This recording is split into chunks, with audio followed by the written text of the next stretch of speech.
Dando continuidade, então, a essa aula sobre Constituição Federal de 88, eu farei aqui nessa segunda parte uma breve síntese da história constitucional do Brasil.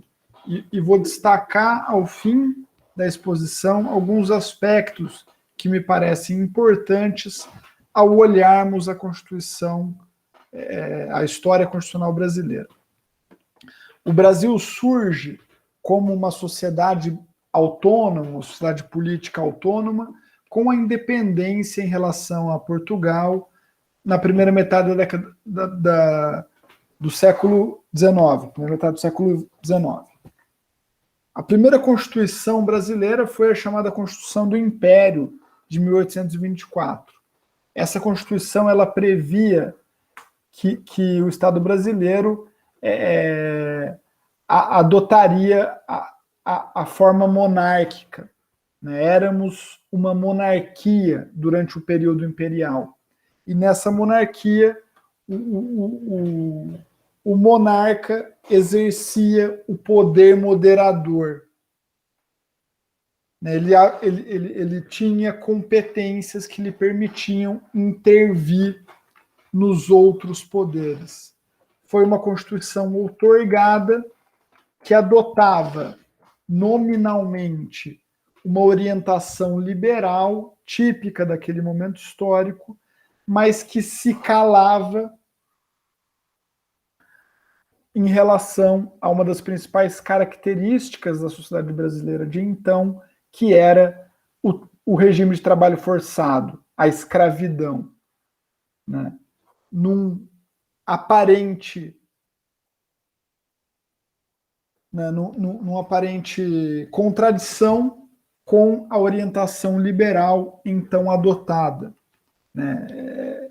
Essa contradição é, entretanto, apenas aparente, porque o liberalismo, né, não era um liberalismo político pleno, mas um liberalismo muito mais nominal do que real, muito mais pregado pelas elites do que efetivado nas suas relações políticas e econômicas. Foi a Constituição mais longeva da história brasileira, regendo o Estado Nacional por 67 anos. A escravidão encerrou-se em 1888, em definitivo, né, do ponto de vista jurídico formal. Em 1889, caiu o Império e iniciou-se o período republicano da história brasileira. A chamada Primeira República foi organizada do ponto de vista político-jurídico pela Constituição de 1891, que previa um Estado federal, ou seja, entes políticos autônomos compondo a federação, e adotava o regime presidencialista. Foi uma Constituição promulgada por uma Assembleia Constituinte, e durante a Primeira República a gente vivenciou um sistema de organização do poder que o Victor Nunes Leal chamou muito habilmente de coronelismo, né, marcado por práticas de combinação e de convivência política entre as oligarquias regionais e o governo federal, e por uma dominação bastante expressiva e violenta sobre os grupos subalternos e a sociedade em geral, por meio dos coronéis e por meio de práticas mandonistas, autoritárias, voto de cabresto, curral eleitoral. A gente tinha, a despeito do regime republicano formalmente adotado, uma vivência muito frágil da democracia e da representação. À época, passamos a nos chamar Estados Unidos do Brasil. Esse era o nome do Estado brasileiro de então, nome que prevaleceu até a década de 60 do século passado. Em 1930, se encerra a Primeira República com a chamada Revolução de 30, e ascensão ao poder de Getúlio Vargas. A gente tem, em 1932, a chamada Revolução Constitucionalista, um movimento militar protagonizado pela oligarquia paulista contra a orientação varguista.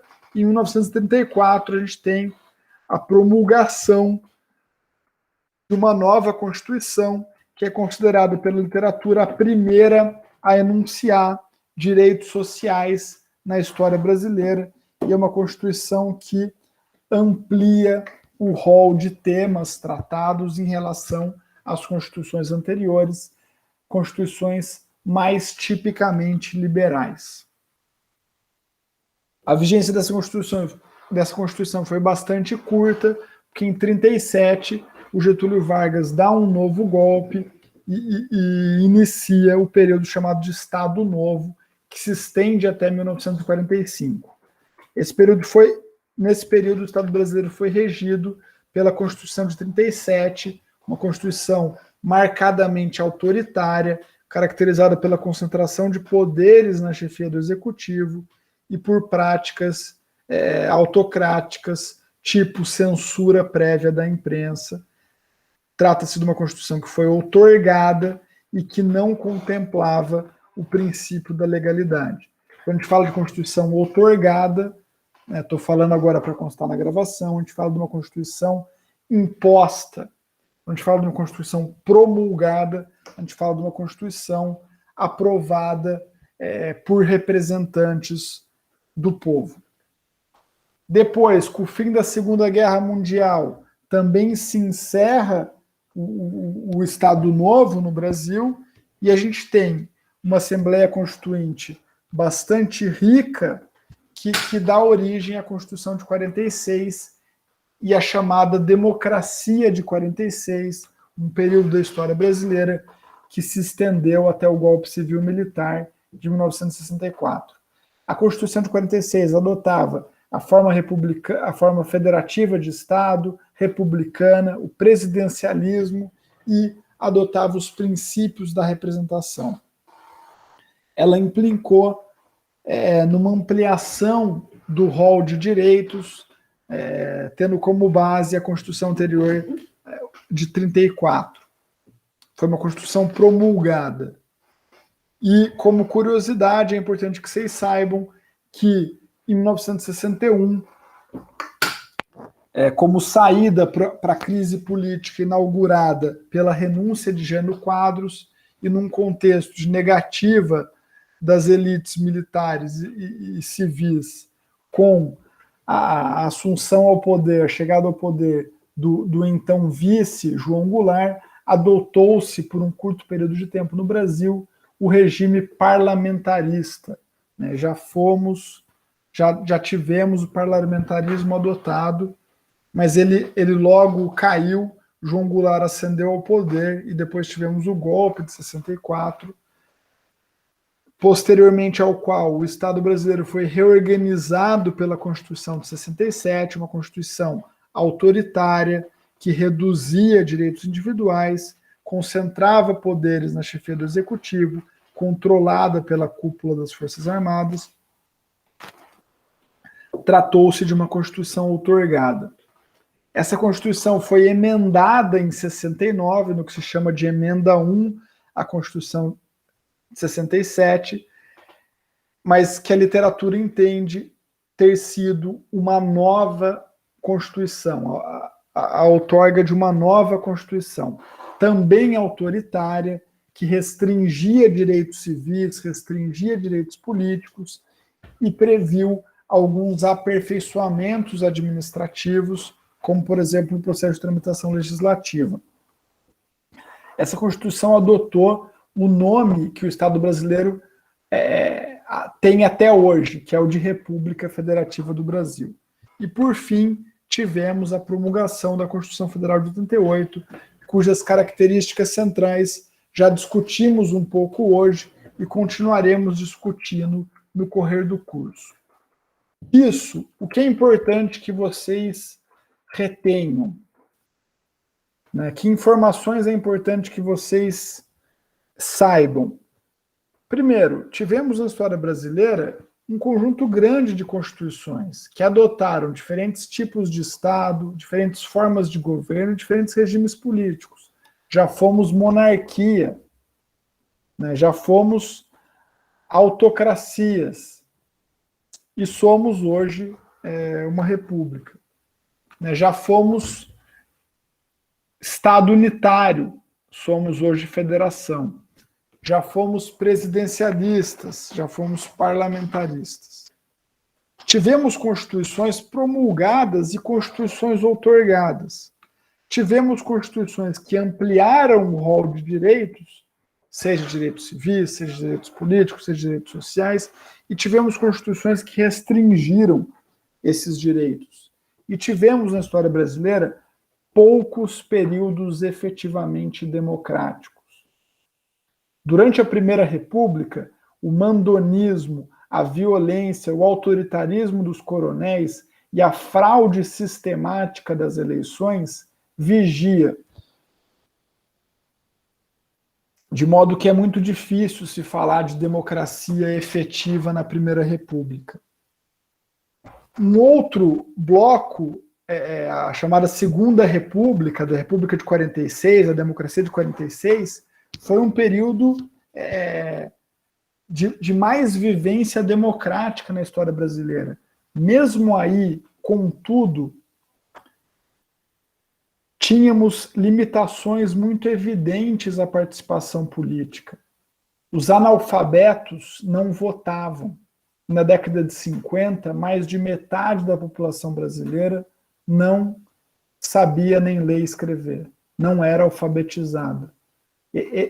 Esse amplo setor estava, portanto, a priori, impedido de participar das eleições, impedido de participar, de exercer esse direito liberal básico do sufrágio. Os sindicatos não eram livremente organizados. Um importante partido político como o PCB teve já em 47 o seu registro cassado. A gente não tinha uma vivência associativa como a gente passou a ter no Brasil na década de 90.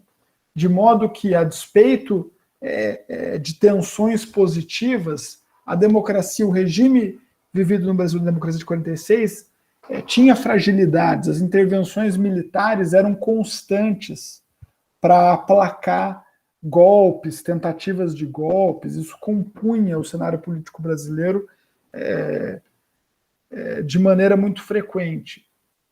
Só a partir de 88 que vivemos no Brasil um regime caracterizado por mais estabilidade e, do ponto de vista da participação do povo no poder, por mais participação efetiva, eleitoral e política no sentido mais amplo. Temos vivido problemas na democracia brasileira, em especial nessa última década. No curso discutiremos esses temas em certa medida. O que é importante que vocês retenham é essa historicidade da realidade político-jurídica, que é produzida por disputas entre grupos. Direito que temos hoje, não tínhamos ontem, e nada assegura que teremos amanhã. Beleza? E para fechar essa ideia, segue aí uma cronologia com algumas datas importantes. Antes de 1888, o trabalho escravo, a escravização de pessoas era admitida no Brasil. É possível que o ascendente, né, muitos de nós tenhamos ascendentes que foram escravizados. Né, em especial, os negros e negras aqui da nossa turma, é certo que eles têm pessoas escravizadas nas suas ascendências. As mulheres só começaram a votar no Brasil em 1933, há menos de um século, portanto. Antes disso, as mulheres não participavam diretamente da vida política. Em 1962, a gente teve aprovado no Brasil o chamado Estatuto da Mulher Casada. Antes disso, a mulher casada não tinha capacidade civil plena, o que significa que, para a prática de certos atos da vida civil, era exigida concordância do marido. Foi só na década de 60 que a mulher casada adquiriu capacidade civil plena. Os analfabetos só passaram a votar com a Constituição de 88. Se a gente teve em 1943, a aprovação da CLT, a consolidação das leis do trabalho, certos setores de trabalhadores e trabalhadoras, só muito tempo depois vieram a ter direitos trabalhistas básicos. Os trabalhadores rurais, por exemplo, só foram integrados à cidadania na década de 60, porque na década de 40 a CLT expressamente não se aplicava aos trabalhadores do campo. Só em 2015 a gente teve a aprovação de uma emenda constitucional que estendeu aos trabalhadores e trabalhadoras domésticos alguns direitos básicos que até então eles não possuíam. E vivenciamos recentemente as reformas trabalhista e previdenciária que restringiram direitos sociais dos trabalhadores e das trabalhadoras brasileiras.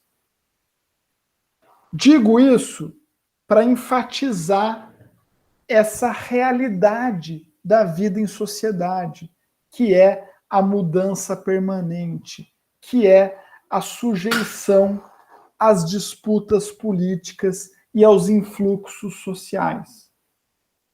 Somos produto da nossa sociedade. As constituições são produtos das sociedades que a criam. As leis e os direitos são produtos das disputas políticas e, como tal, mudam. Podemos ser agentes da mudança e contribuir para os processos de democratização e de libertação. Podemos acompanhar as mudanças sem delas participarem. Entretanto, as mudanças ocorrerão e a política interfere na nossa vida, queiramos ou não, gostemos ou não, entendamos ou não. Por hoje é isso, eu encerro aqui a gravação e fico à disposição de vocês para responder perguntas ou dúvidas.